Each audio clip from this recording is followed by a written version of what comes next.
Dawson Rider Wiki. Hey YouTube, Dawson Rider here. Welcome to my review for the first episode of the Dino Team Up for the US airings. This episode was called Finders Keepers.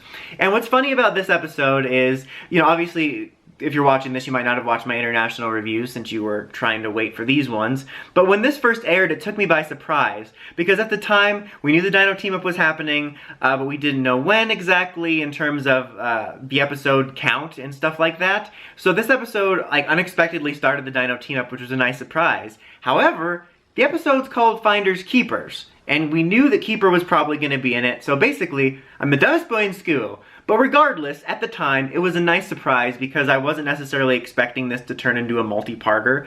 And the fact that they set it up here and basically did a mini team-up with Dino Charge was, like I said, a nice surprise, even though I feel really dumb in retrospect because of the episode title.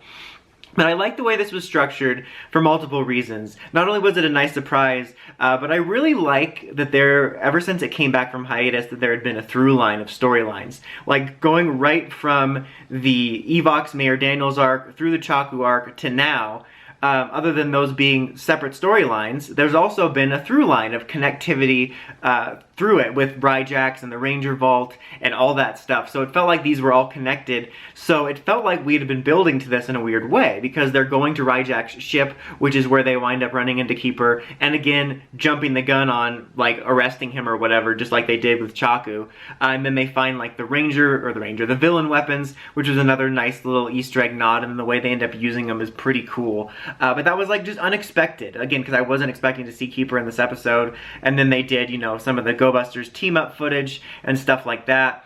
And then the villains reanimate the, Sledge and all them. And, even though I'm not the biggest fan of Poisandra or all of them, I thought that was a nice touch. It's almost like comedic now how Dino Charge keeps coming back and their villains keep coming back. But I liked the way that was used. I liked the idea of him having a villain weapon collection. I thought that was a pretty cool touch. And then the fact that the Dino Charge Rangers then show up. I mean, I guess after Keeper showed and stuff, I assumed that the Dino Charge Rangers were going to show up. But again, it just all kind of felt surprising. They come out of the portal. It felt like a little bit of a mini team up between these two. Almost as if they were just doing a self-contained Dino Charge Beast Morphers team up within this one, which I thought was pretty cool. We got to see them fight together in some original footage.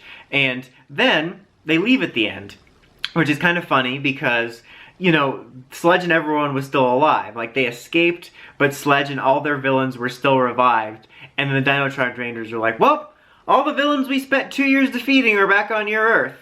Bye! They just kind of left them there with that. And it was weird because this was essentially the start of a multi-parter, but it was very closed off, which I don't necessarily mind because sometimes multi-parters like that will be both individual and multi-parted. But it just felt weird that they didn't stick around. It didn't make sense logically, especially since we know they're going to be coming back, and I feel like they could have maybe pulled it off in a way, which I'll talk about when we get into the later episodes, but that definitely felt weird.